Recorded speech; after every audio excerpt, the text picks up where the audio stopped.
Hello बच्चों, देखिए जो आज का हमारा टॉपिक रहेगा ये हमारी 11th क्लास की जो फिजिक्स है उसकी यूनिट 6 हमने ग्रेविटेशन है वो स्टार्ट कर रखी है। उसका टॉपिक है ये escape velocity speed, escape velocity या स्पीड। ठीक है, ये हमने पढ़ना है। ठीक है, क्या होती है इसका एक्सप्रेशन करना और हमने एस्केप वेलोसिटी बतानी भी है। ठीक है, इसका एक्सप्रेशन निकालना, ये क्या कुछ है इसमें। देखो क्या कहा, it is defined as a velocity with which any body is projected vertically upward. कि भाई ये वो वेलोसिटी है, एस्केप वेलोसिटी, जिसके साथ किसी बॉडी को क्या किया जाता है, प्रोजेक्टेड वर्टिकली अपवार्ड, अर्थ के सरफेस से ऊपर की तरफ फेंका जाता है, so that it move out, ये ऊपर की तरफ मूव करती है, of the gravitational field of earth, earth के ग्रेविटेशनल फील्ड से भी ये क्या है, क्रॉस कर जाती है। अर्थ का जो ग्रेविटेशनल फोर्स की रेंज है ना उसको भी क्या कर जाती है, ये क्रॉस कर जाती है। ठीक है, एंड नेवर कम बैक, और वापस नहीं आती फिर, एक बार यानी स्पेस में ही चली गई। ठीक है ना, तो एस्केप वेलोसिटी वो वेलोसिटी है जिससे किसी भी बॉडी को वर्टिकली अपवार्ड इसको प्रोजेक्ट किया जाएगा और वो बॉडी अर्थ के ग्रेविटेशनल जो फोर्स होता है, फील्ड होता है, उससे फ्री हो जाती है, उससे भी ऊपर चली जाती है, एंड नेवर कम बैक, और वापस नहीं आती। ये सैटेलाइट वगैरह जो हमने भेज रखे हैं ये इसी मेथड से तो हैं, इसी से लॉन्च तो कर रखे हैं, उनको एस्केप वेलोसिटी दी जाती है। उस अगर हम उतनी, अभी हम निकालेंगे कितनी एस्केप वेलोसिटी देनी पड़ती है, अगर उतनी एस्केप वेलोसिटी हमने नहीं दी किसी भी सैटेलाइट वगैरह को लॉन्च करने के लिए, तो वो अर्थ के ग्रेविटेशनल फील्ड से फ्री नहीं होगा, और जब तक ग्रेविटेशनल फील्ड से फ्री नहीं होगा अर्थ के ग्रेविटेशनल फील्ड से, तब तक वो ऊपर जा ही नहीं सकता, वो तो वापस नीचे आ जाएगा ज़मीन पर, वो सरफेस पे आकर गिर जाएगा। ठीक है, तो अब ये एस्केप वेलोसिटी हमने बताना। देखो जैसे यहाँ पर इस डायग्राम को समझते हैं ध्यान से, ये हमने अर्थ को एक स्फीयर ऐसे कंसीडर कर लिया, ये अर्थ की क्या होगी बच्चों, ये आपकी रेडियस होगी। ठीक है, और ये आपका क्या है, ये इन्फिनिटी, यहाँ तक आपके ऊपर ये रेंज बता दिया। तो यहाँ देखो हम जैसे ये बता दिया कि पी पॉइंट से, ठीक है, या आप ये भी कह सकते हो अर्थ का जो ये सरफेस है ना, अर्थ का क्या है ये सरफेस, इस सरफेस से हम इस बॉडी को क्या कर रहे हैं, थ्रो करेंगे, इस सरफेस से बॉडी को क्या करेंगे, थ्रो करेंगे। ठीक है, और वो आपकी वर्टिकली अपवार्ड बॉडी जाएगी, ऊपर की तरफ जाएगी। चीज़ें समझ में आ रही हैं। ठीक है, तो जैसे ये हो गया आपका, अब ये पी पॉइंट लिया है। ठीक है, पी आपका कितना है, अर्थ के सेंटर से कितनी इसकी डिस्टेंस है, एक्स, कितनी डिस्टेंस ले ली, एक्स। ठीक है, तो वैसे तो हमने अर्थ के सरफेस से ही थ्रो करना है बॉडी को, लेकिन इसके अगर देखो ग्रेविटेशनल फोर्स है, बॉडी को क्या करेगा, नीचे की तरफ ही खींचता है। हम क्या करते हैं, हम इसको ऊपर की तरफ इसको थ्रो कर रहे हैं, तो हमने वर्क डन करना पड़ेगा ना। तो ए से यानी इस सरफेस से लेकर इन्फिनिटी तक हम इसको थ्रो कर रहे हैं, तो हमने वर्क डन करना पड़ेगा। ठीक है, उसी वर्क डन की हेल्प से हमारी एस्केप वेलोसिटी निकलेगी, वो आगे आपको पता चलेगा। फिलहाल आप इस टारगेट को लेके चलें कि बॉडी को ए से यहाँ इन्फिनिटी की तरफ ऊपर प्रोजेक्टेड किया गया है, तो कितना वर्क डन होगा, पहले वो वर्क डन हमने निकालना है। तो उस वर्क डन को निकालने से पहले हम क्या करेंगे, हम ये कंसीडर करते हैं पहले कि बॉडी को ए से नहीं, हम कंसीडर कर लें एक बार कि बॉडी को पी से क्यू थ्रो किया है, पी से क्यू, कहाँ थ्रो किया है, पी से क्यू। ठीक है, पी से क्यू थ्रो किया है, पी से क्यू का कितना डिस्प्लेसमेंट है, डी एक्स है। पहले ये वर्क डन निकाल लेंगे हम पी से क्यू, उसके बाद हम इस सरफेस से यहाँ इन्फिनिटी तक निकाल लेंगे। ठीक है, अर्थ का मास क्या है, कैपिटल एम से हमने दिखा दिया। तो देखो हमारा टारगेट पहले वर्क डन को निकालना है, तो force on body at point P, P पर देखो कितना फोर्स है, ये आपका पी पॉइंट है ना, यहाँ पर कितना फोर्स है, तो ये अर्थ के मास की वजह से ही लगेगा पी पॉइंट पर फोर्स, तो क्या हो जाएगा फोर्स जी एम बोर्ड इसका अर्थ का मास, और स्मॉल एम जो बॉडी को आप थ्रो कर रहे हैं उसका मास। ठीक है, स्मॉल एम उसका मास है बॉडी का। ठीक है, by x square, distance P point तक की डिस्टेंस कितनी इसके सेंटर से, यानी ये एक्स है, इसका क्या हो जाएगा एक्स स्क्वायर। ठीक है, अब इसके बाद क्या आ जाएगा आगे, लेट डी डब्ल्यू be the work done in doing displacement d x. D डब्ल्यू हमारे पास क्या है, स्मॉल वर्क डन है, डी डब्ल्यू क्या है, स्मॉल वर्क डन है, और कौन से डिस्प्लेसमेंट के लिए, डी एक्स के लिए, किसके लिए, डी एक्स के लिए। ठीक है, तो ये हो जाएगा आपका क्या वर्क डन हो जाएगा, डी डब्ल्यू, ये होता है आपका force into displacement, work done होता है आपका फोर्स इंटू डिस्प्लेसमेंट। तो फोर्स आपका कौन सा काम करेगा, जो अभी बताया है पी पॉइंट पर ये निकाला था हमने, ये फोर्स हो जाएगा, डिस्प्लेसमेंट क्या हो गया डी एक्स। तो पी से क्यू को बॉडी को हम ले जा रहे हैं, तो हमारा वर्क डन है ये डी डब्ल्यू G M m by x square d x. अब क्या कहता है, इंटीग्रेटिंग ऑन बोथ साइड। हमने तो वर्क डन ए से लेकर इन्फिनिटी तक का वर्क डन चाहिए ना, ए से हम कहाँ ले जा रहे हैं बॉडी को, इन्फिनिटी तक, तो वो वर्क डन चाहिए। तो इसमें क्या कर दिया बच्चों, देखो ध्यान से, ये हो जाएगा आपका, इसमें इसका इंटीग्रेशन कर देंगे, इस टर्म का स्मॉल वर्क डन है, इसका इंटीग्रेशन कर देंगे तो हमारा ए से इन्फिनिटी का पूरा वर्क डन आपका आ जाएगा। तो क्या हो जाएगा ये डी डब्ल्यू, जीरो से डब्ल्यू, और ये लिमिट देखो क्या रहेगी, ए से हमने बॉडी को थ्रो किया है और इन्फिनिटी तक किया है, तो लिमिट ए की, ए पॉइंट की लिमिट कितनी है, ये अर्थ की रेडियस है, अर्थ की रेडियस है यहाँ, ए पॉइंट की जो लिमिट बोली जाएगी वो अर्थ की रेडियस बोली जाएगी, यानी कि ये आर, और कहाँ तक किया है, इन्फिनिटी तक, ऊपर इन्फिनिटी तक, ठीक है। और G M m by x square और साथ में आपका डी एक्स, ठीक है। अब ये इसका इंटीग्रेशन क्या हो जाएगा, डी डब्ल्यू का डब्ल्यू हो गया, लिमिट होगी जीरो से डब्ल्यू, ये इसका जी एम और एम का इंटीग्रेशन ही होगा, ऐसे इसी टर्म का इंटीग्रेशन आप पहले कर चुके हैं, ठीक है। जो आपने ग्रेविटेशनल पोटेंशियल एनर्जी निकाली थी ना, तब ये ऐसी टर्म आई थी, उसका इंटीग्रेशन आपने किया था पीछे। तो ये हो जाएगा आपका जी एम एम, यहाँ क्या बचेगा बस 1/x स्क्वायर और साथ में क्या बचेगा डी एक्स।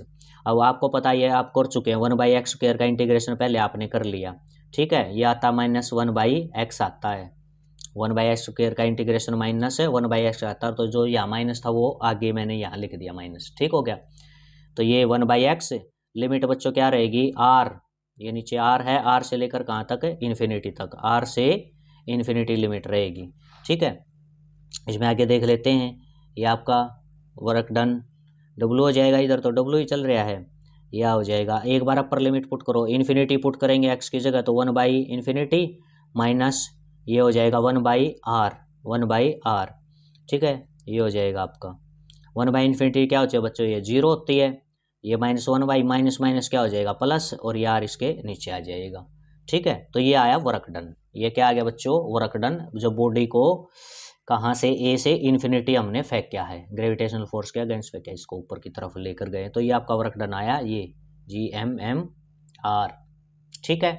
अब क्या कहता देखो, ये कहता भाई if V E is the escape velocity, V E क्या मान ली बच्चों, एस्केप वेलोसिटी मान ली बॉडी की, ठीक है। क्या मान ली बॉडी की एस्केप वेलोसिटी वी ई, जिस वेलोसिटी से हमने बॉडी को फेंकना है, एस्केप वेलोसिटी हमारा टारगेट है ना, यही तो हम निकालने जा रहे हैं, इसी के बारे में तो हम पढ़ रहे हैं, अभी तो हमने वर्क डन निकाल लिया ये।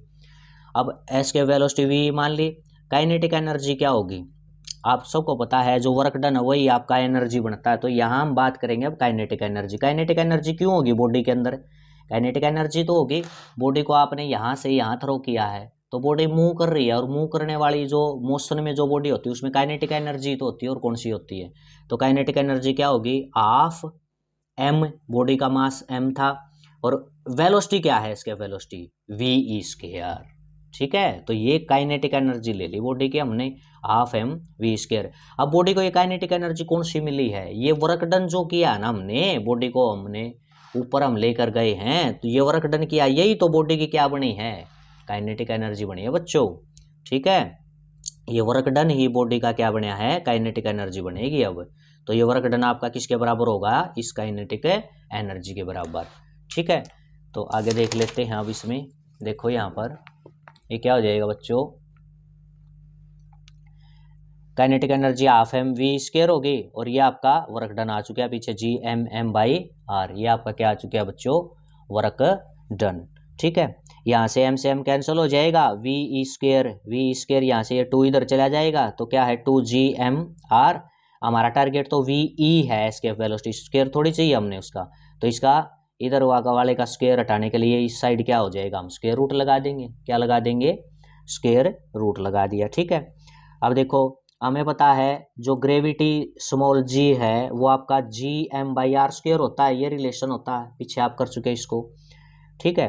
तो मैं यहाँ यही टर्म बनाना चाहता हूँ, gm/r स्क्वायर बनाना चाहता हूँ मैं, लेकिन ये अकेला r है नीचे, तो मैं क्या करूँगा, r से तो इस जो ये आपकी ये टर्म है ना, इसको r से क्या कर दूंगा, मल्टीप्लाई कर दूंगा, r से क्या कर दूंगा, डिवाइड कर दूंगा, तो नीचे तो आर स्क्वायर ही बन जाएगा, ऊपर एक आर और आ जाएगा आपका, तो ये ऊपर आर आ गया, नीचे क्या हो गया आपका आर स्क्वायर, यही मैंने लिख रखा multiply and divide by r, इस टर्म को आर से मल्टीप्लाई डिवाइड करती है। ठीक है, ये भी आपका था इस साइड एस्केप जो वेलोसिटी चली हुई है साथ में लेफ्ट साइड में, तो ये हो जाएगा आपका।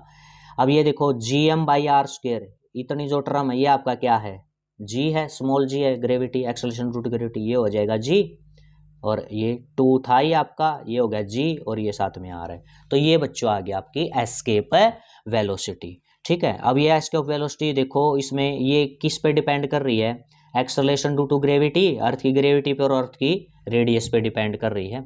या आपको जो आपका ऑर्बिट है, ये मान लिया ये अर्थ है और आपने इसके चारों तरफ आपने एक सैटेलाइट को लॉन्च करना है, तो इसको आप ऐसे थ्रो करोगे। ठीक है, तो ये जो पूरी ऑर्बिट की रेडियस है ये आपकी आ रहा है। ठीक है, इसमें क्या कहता है, clearly the escape velocity does not, इससे क्लियरली हमें दिख रहा है कि एस्केप वेलोसिटी बॉडी के मास पे तो डिपेंड करती ही नहीं, हमने किस मास की बॉडी को प्रोजेक्ट किया है, किसको हमने थ्रो किया है, उसके मास देखो कि मास, बॉडी का मास तो कहीं नहीं आया ना, जिसको हमने फेंक किया है जिस बॉडी को, उसका मास तो कहीं नहीं है इसमें, तो बॉडी के मास पे डिपेंड करती ही नहीं, आपने कितनी भारी और या कितनी हल्की चीज को ऊपर फेंक के आई हो उसके मास पे डिपेंड करती नहीं। It depends on location from where the body is projected, ये लोकेशन पे डिपेंड करता है, यानी कि ये आर, यही तो मैं बता रहा हूँ कि आपने अर्थ के कौन से भाग से कहाँ से इसको, किस लोकेशन से आपने इसको थ्रो किया है, उस पर डिपेंड करता है ये। ठीक है, अब अर्थ के लिए आपकी क्या होती है, ये आगे आप देख लेते हैं। अर्थ जो है, अर्थ के लिए एस्केप वेलोसिटी जब निकालोगे ना, कि अर्थ से हम किसी बॉडी को कितनी वेलोसिटी, एस्केप वेलोसिटी देकर फेंके कि वो एक बार ऊपर चली जाए और फिर नीचे ना आए, अर्थ के ग्रेविटेशनल फील्ड से वो फ्री हो जाए, वापस नीचे ना आए, तो आपने बॉडी को फेंकने के लिए 11.2 किलोमीटर पर सेकंड, देखो बच्चों इतनी वेलोसिटी देनी पड़ेगी बॉडी को। जैसे इस प्रकार से ये अर्थ है, यहाँ इसके सरफेस से किसी बॉडी को आप फेंकोगे ना वर्टिकली अपवार्ड है, तो आपने कितनी उसको वेलोसिटी देनी पड़ेगी, 11.2 किलोमीटर पर सेकंड है, इतनी वेलोसिटी देनी पड़ेगी, तब वो बॉडी अर्थ के ग्रेविटेशनल फील्ड से फ्री हो जाएगी और परमानेंटली ऊपर चली जाएगी, फिर नीचे नहीं आएगी दोबारा। समझ में आया, ये कैसे निकली होगी आपकी, ये यहाँ से निकली है, 2 और जी की वैल्यू रखी और अर्थ की क्या है, रेडियस की वैल्यू रखी आपको, तब ये निकली आपकी इतनी। ठीक है, ये आपकी कैलकुलेट करके भी यहाँ दिखा रखी साइड में, यही बताऊंगा मैं। समझ में आ गया। अच्छा, मून से किसी बॉडी को प्रोजेक्टेड कर रहे हैं तो आपकी कितनी चाहिए कि वो मून की ग्रेविटी से फ्री हो जाए, तो 2.3 किलोमीटर पर सेकंड, ये आपकी इतनी चाहिए। तो escape velocity for moon is less because moon has no atmosphere. ठीक है, मून से किसी चीज को आप प्रोजेक्ट करोगे तो वहां तो एस्केप वेलोसिटी कम है, क्योंकि मून के ऊपर क्या आपका एटमोस्फियर ही नहीं है। बात आई समझ में। अब देखो अर्थ की एस्केप वेलोसिटी हम कैलकुलेट करते हैं, तो ये आपका ये आया एस्केप 2g आपका आ रहा है, जी की वैल्यू क्या होती है बच्चों 9.8 होती है, और अर्थ की रेडियस आपकी कितनी है 6400 किलोमीटर होती है, तो आपने साइंटिफिक फॉर्म में ऐसे लिख दिया 6.4 इंटू 10⁶, ऐसे करके लिख दिया। ठीक है, उसके मीटर बना लिए, 6400 किलोमीटर के मीटर बनाए हैं, मीटर बनाकर उनको ऐसे लिखा है। ठीक है, ये हुआ क्लियर आपको। अच्छा, इसके बाद देखिए आप इनकी मल्टीप्लाई, आपकी जो ये आगे वाले ये 3 टर्म है, इनकी मल्टीप्लाई अप्रोक्सीमेटली ये आपकी ये आ जाएगी 10, ये आपका 6 है, 10⁶ है। जब इसको सोल्व करेंगे तो आपका 11.2 और इंटू 10⁻³ ये आ जाएगा जब इसका रूट निकाल लोगे, क्योंकि 10⁶ का रूट निकाल लोगे तो हाफ हो जाता है, हाफ हो जाता है 10⁻³ बचेगा, और इसका निकालोगे तो लगभग 11.2 आएगा आपका इसका। क्लियर हुआ।